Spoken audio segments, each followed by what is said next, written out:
Nikon COOLPIX AW120 16.1 MP Wi-Fi and waterproof digital camera with GPS and Full HD 1080p video. Camouflage. Discontinued by manufacturer.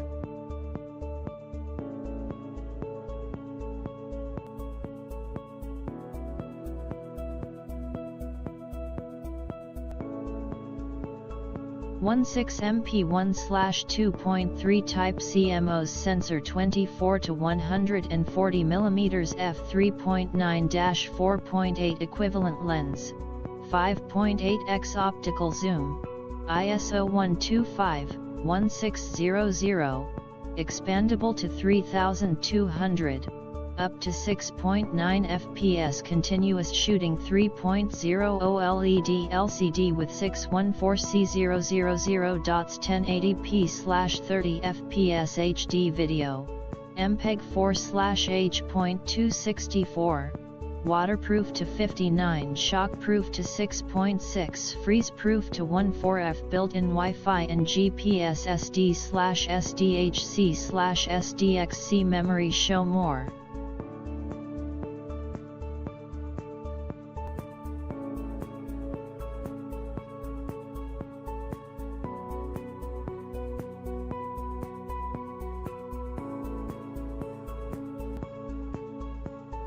Color. Camouflage 16 MP 1/2.3 CMOS sensor Nikon 24 to 120 mm f/2.8 lens, 35 mm equiv, 5x optical zoom 3921K.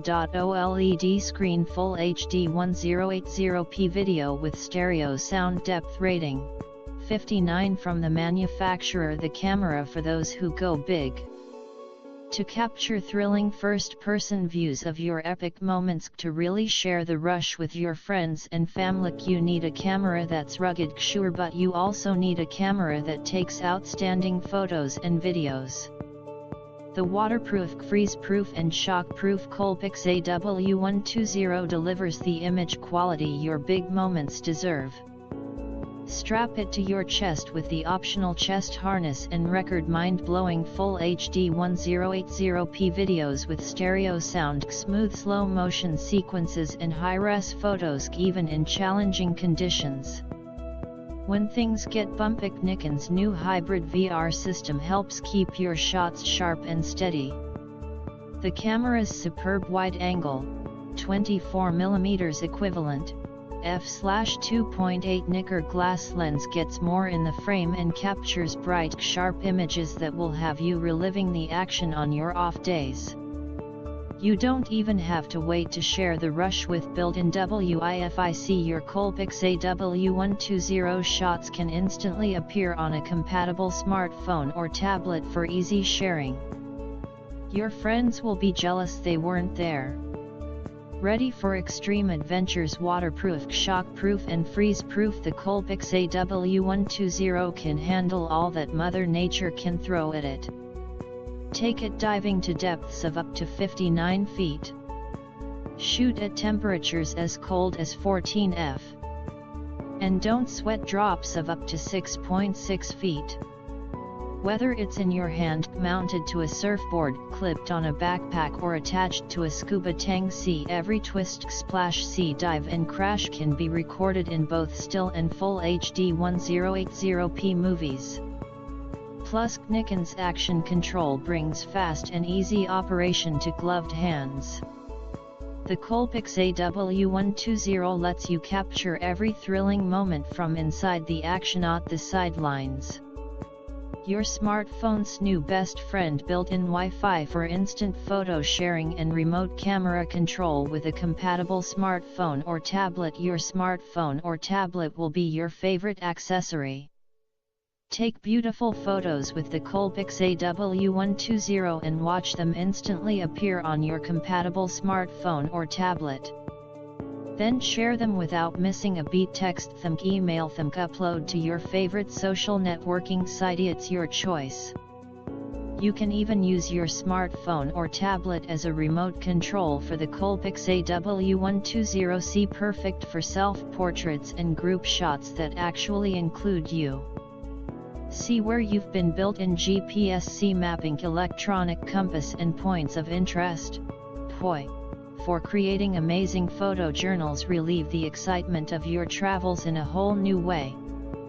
The COOLPIX AW120 records the exact location of each shot you take, so you can follow the path of your adventure and every stunning view along the way.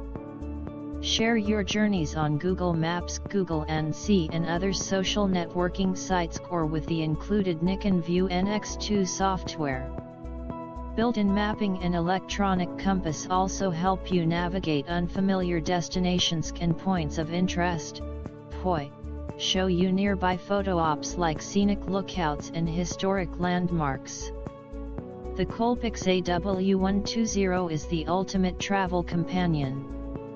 Record superior videos, Full HD 1080p videos with stereo sound for dazzling movies. If you want a compact camera that shoots stunning Full HD videos, the COOLPIX AW120 delivers.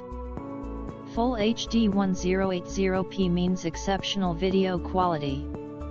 Record the action, then connect to an HD TV and watch your videos come alive. A built-in mic records high-quality audio and stereo. Your videos will look and sound phenomenal.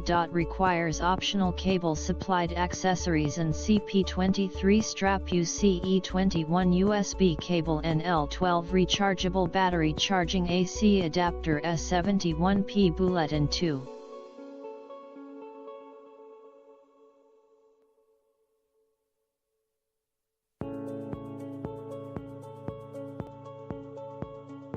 I'm a prosumer photographer that owns 6 cameras as of today, 7 including this one. This is my third underwater, others are Canon D10 and GoPro Hero 3 Plus Black Edition. I bought this as a replacement for my bulbous and dated Canon D10. I hate using water housings and would never risk one of my DSLRs in one or shell out for one anyway. I simply like the fact that I can take a waterproof camera in my swimsuit pocket around all day on the beach or on dive boats and never worry about it. After doing more hours of research online than I care to admit, it came down to the Panasonic Lumix TS5 and the Nikon AW120. I still had to try out each in a store before choosing, and even then wasn't sure. All of which underlines not that there's a great field of worthy choices to choose from, but each UW camera out there as of this writing has so many weaknesses it's difficult to choose the least bad one. Here are the differences I found by briefly trying the Lumix and AW120 in store. The AW120 has slightly slimmer dimensions but noticeably less heavy, which appealed to me. The Lumix has a far stronger, more evenly lighting flash. Or maybe it was automatically choosing slow SYNCC, but it doesn't matter, it looked great. I don't plan to take too many land night shots, but I've seen that underwater flash does come out better on Lumix. The Lumix appears to have more featuresque, but they're basically useless, e.g. time-lapse. But the shortest interval is a pointless 10 seconds, should be a half second. See manual mode. Can only change either aperture from wide open to fully stopped down or shutter speed from fast to 4 seconds. The Lumix has a terrible live view when you pan, even slowly. See, the display stutters to catch up. I only ever see this on the cheapest of compacts. Very visually annoying as you can't see what you're about to shoot, and a deal killer for me. The ergonomics of the Nikon are better too. It feels more natural in my hand and the buttons feel better also. AW120 lacks the common display button though, that's annoying.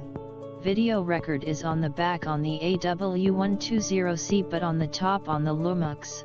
My preference is on the back, where I'll never ever confuse it for the shutter release button. Reviews say the Lumix user interface is better, but I found the Nikon to be more intuitive. Brother reasons I bought the Nikon, even though the Lumix has definitely better dynamic range.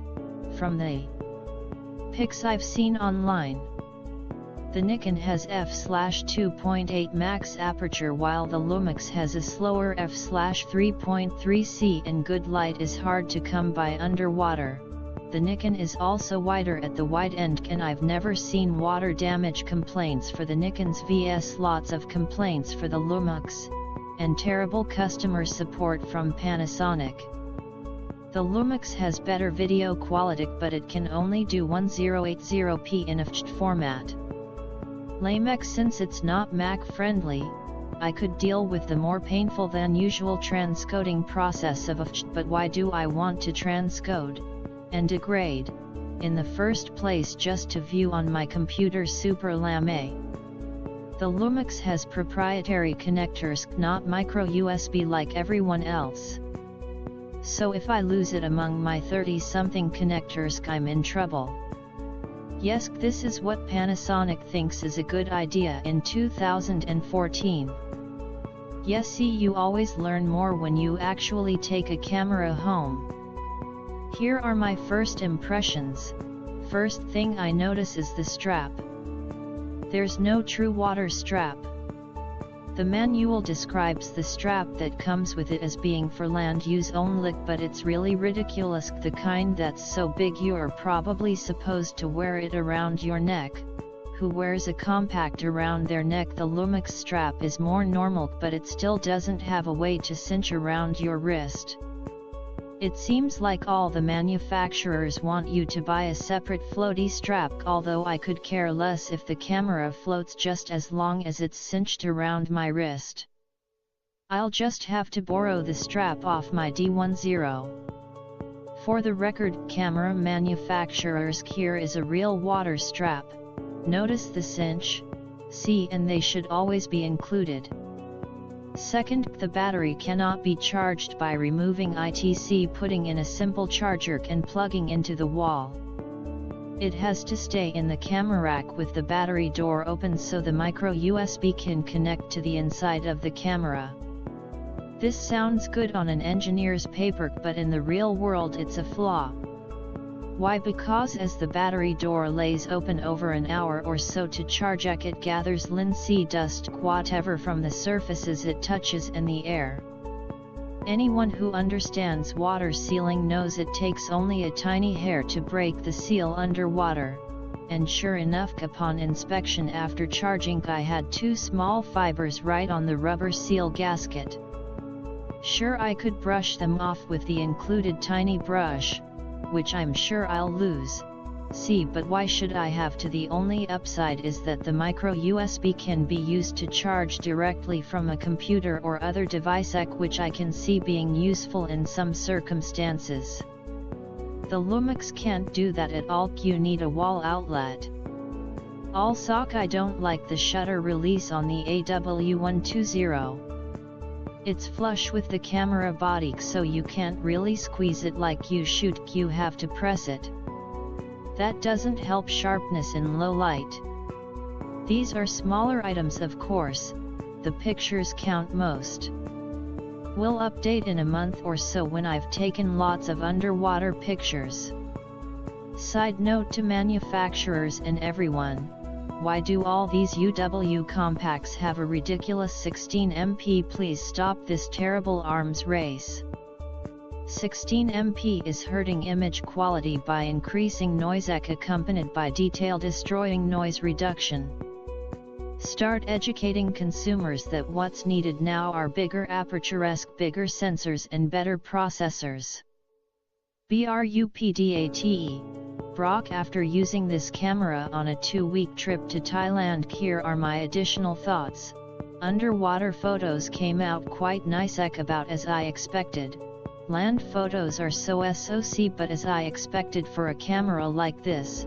The photo review time, display time on the LCD after you shoot, is insanely short, about 0.5 seconds. There is no way I can find to extend ITC, which is annoying. The photo review info display unfortunately is nearly useless, if you care about reviewing the aperture rec. Shutter speed, ISOC, flash modec, shot modec, and maybe depth, you're out of luck. Underwater videos came out very nice, way better than my old Canon D10, although I expect that most cameras in this class have about as good video. Battery life was great, I used it all day without a worry. Blows the GoPro away in this regard. The on-screen barometer/depth meter is nothing short of awesome. When I was scuba diving, I never needed to look at my depth gauge because the camera told me everything. I only wish it would record the depth in the metadata, but you can't have it all.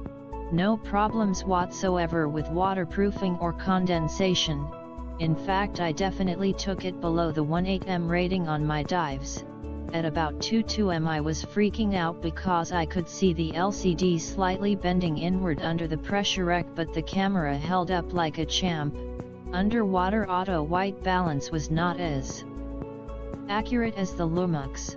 From reviews I've seen, I later realized that the camera does have a custom white balance setting, which I should have set by shooting the palm of my hand underwater. The easy auto mode very intelligently switches to macro when you're close to a subject above water, but not at all when underwater. Had some frustration in constantly forcing the camera into macro mode underwater, but I know of no camera that does it any better. The slow sync flash modec, which usually produces a look I love in night land shots, is not nearly as good as Canon's. Shame, but of course I wouldn't usually use this camera at night on land anyway.